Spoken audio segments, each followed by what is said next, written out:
kaninyong tanan. I'm Leila Blanco, your host for today's special episode. Odia is si Ralph Jimenea. And ako naman si Faith Sagarino. And we are your beautiful co-hosts. In the past decade, studies have shown that the most dominant energy source in Mindanao, coal-fired power plants, has been detrimental to the environment. Coal-fired power plants are responsible for about 40% of global greenhouse gas emissions from fossil fuels. That being said, there is a vital need to retire coal-fired power plants in Mindanao to reduce greenhouse gas emissions, a leading cause of climate change. Today, we've invited our expert guest speakers. These speakers are student researchers from Ateneo de Davao Senior High School who are passionate about protecting the environment and applying what they have learned in Christian morality. More importantly, they are here to explain the significance of upholding the UN SDG 7, affordable and clean energy. Hello everyone! How are you all doing? Today, we have two guests joining us for today's podcast. Let us welcome Mr. Gales and Ms. Villamor, our student researchers. Mag-hi naman kayo dyan! Welcome to the show, everyone. I'm Ilion Gales, a passionate student researcher dedicated to exploring the profound connections between the Bible and our stewardship of nature. Join me as we delve into the sacred text and uncover how ancient wisdom can guide us in caring for our environment today. Hey everyone, I am Denise Villamor, your environmental expert for today's video. As we uncover the concept surrounding the need for renewable energy and revolutionizing Mindanao's main power source, it is also significant to highlight how environmentalism, approaches to morality, and sources of morality are being applied. That being said, maimbuntag kaninyong tanan. It is great to see you both. Now that you have introduced yourselves, let us proceed to the main questions that we will address for today's extra special episode. Ms. Villamor, what role do emissions from coal-fired power stations have in respiratory illnesses and air pollution? Also, what contribution do coal-fired power plants make to the rise in emissions of greenhouse gases, especially carbon dioxide? For Mr. Gales, what are the barriers to investing in clean energy infrastructure in regions dependent on coal-fired power plants? And how does coal-fired power generation conflict to improve energy efficiency globally by the next 10 years?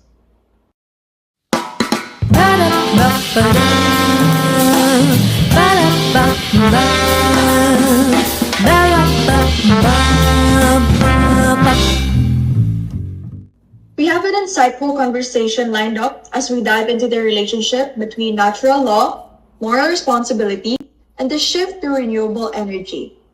Ms. Villamor, can you shed some light on the significance of the approaches of morality and the sources of morality, specifically in the natural law, in upholding the UN SDG 7? Of course, Leila, natural law emphasizes that all life is interconnected, which reminds us of our duty to respect and care for creation. This perspective encourages us to reflect on the choices we make, like how much energy we consume and the environmental impact of that consumption. When we shift to renewable energy, we're not just being practical, we're aligning our actions with moral responsibility to our planet, to protect our planet. You have such a meaningful take on the question. It shows how this is more than just an environmental issue. It's a matter of respect and responsibility. This brings me to another question. How do renewable energy practices connect with our responsibility to future generations and our call to care for creation? That's a great question, Leila. By adopting sustainable energy, we act responsibly towards future generations and the planet. Christian morality calls us to live out the image of God by striving for the highest good, which includes caring for creation and each other. By choosing renewable energy, we reflect that showing care for both the planet and all who inhabit it. Thank you for that wonderful insight, Ms. Villamor. I would also like to invite Claire Cabahug, Ms. Villamor's assistant, to add more insights and comments regarding this discussion. Thank you, Leila and Denise, for such a thoughtful discussion. I believe that community engagement is vital in promoting renewable energy practices. When individuals come together to educate one another about sustainable energy, we create a collective sense of responsibility. By sharing resources, hosting workshops, and advocating for local policies, we empower ourselves to make informed choices that respect our environment. Actions like supporting local renewable energy projects and participating in community initiatives can significantly impact how we care for creation and secure a sustainable future for generations to come.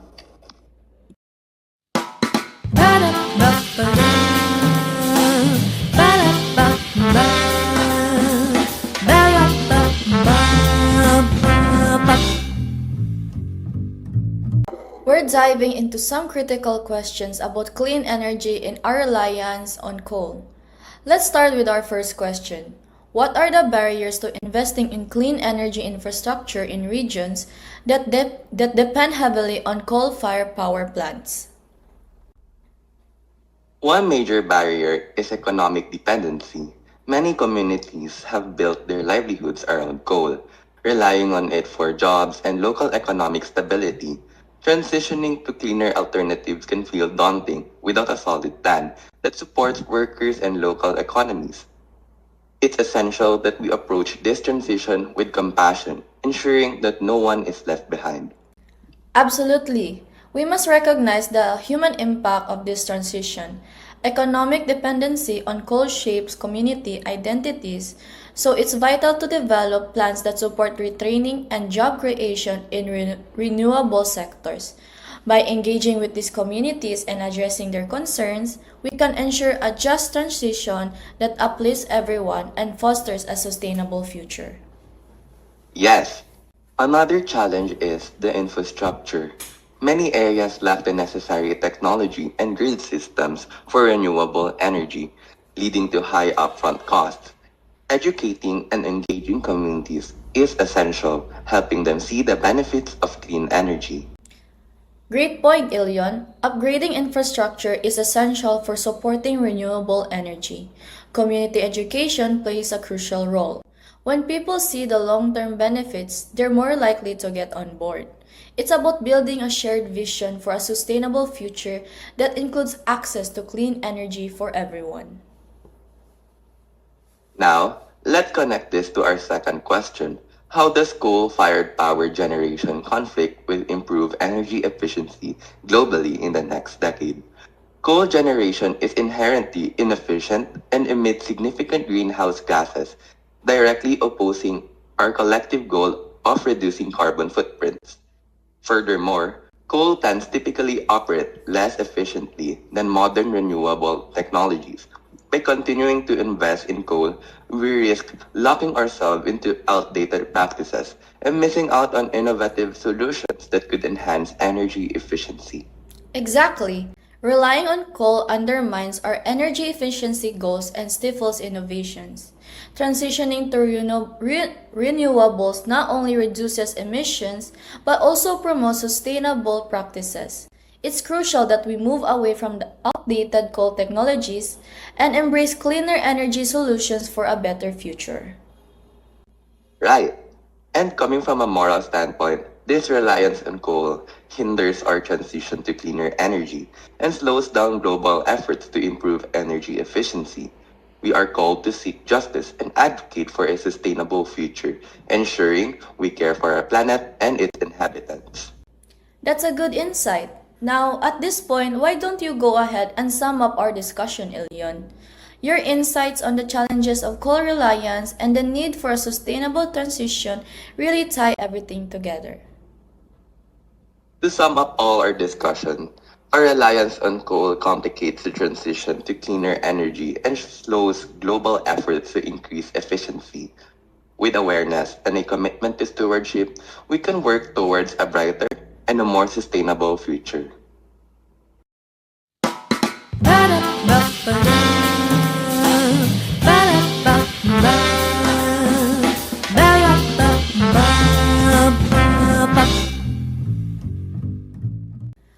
As we transition to the next part of our discussion, let's focus on personal responsibility and action.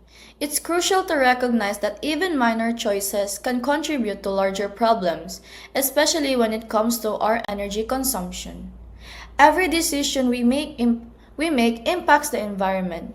So, how can we encourage responsible consumption and production in line with SDG 7? Point, Faith. Speaking of this topic, I know someone who might be able to share their insights. The editor of this show, Jovanni Dingal. Giovanni, would you like to join our podcast?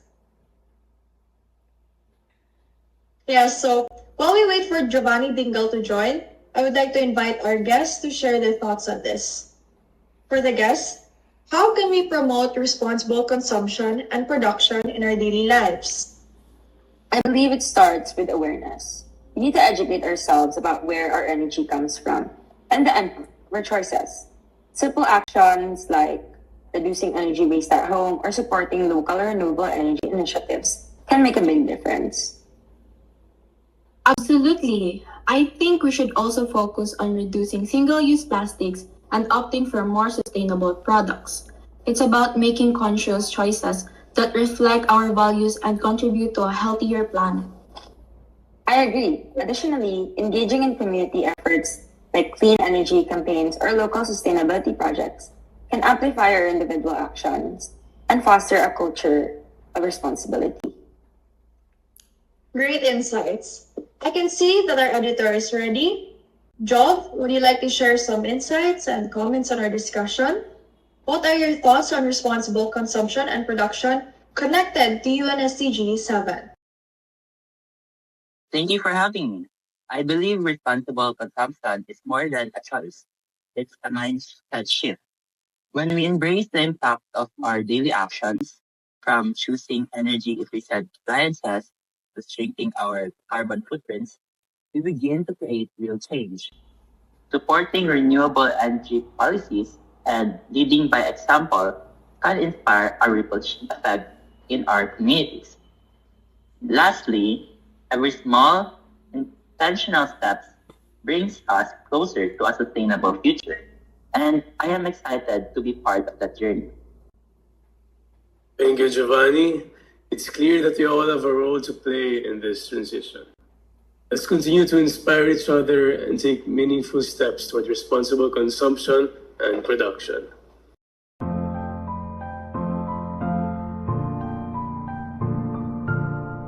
All in all, today's discussion has been a powerful reminder of the importance of transitioning from coal-fired energy to renewable sources in Mindanao.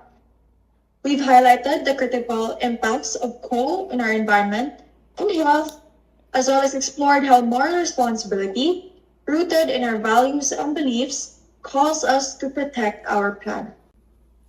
The insights shared by our guests, Ilion, Denise, and Claire, emphasize that while the barriers to this transition can feel overwhelming, they are not insurmountable. Community engagement, education, and the collective commitment to change can pave the way for a sustainable future. As we move forward, let's take action, whether it's by reducing our energy consumption, supporting local renewable initiatives, or advocating for policy changes. Every step counts. Remember, we are all stewards of this earth, and our choices today shape the world for future generations. To inspire us as we embark on this journey, I'd like to leave you with a quote. The future depends on what you do today by Mahatma Gandhi. Let us be the change maker. Before we wrap up, I want to express my heartfelt thanks to our guests, Ilion, Denise, and Claire, and especially to our editor, Giovanni, for their valuable contributions and insights today. And to my amazing co-hosts, Ralph and Faith, for their energy and enthusiasm. Thank you all for joining us.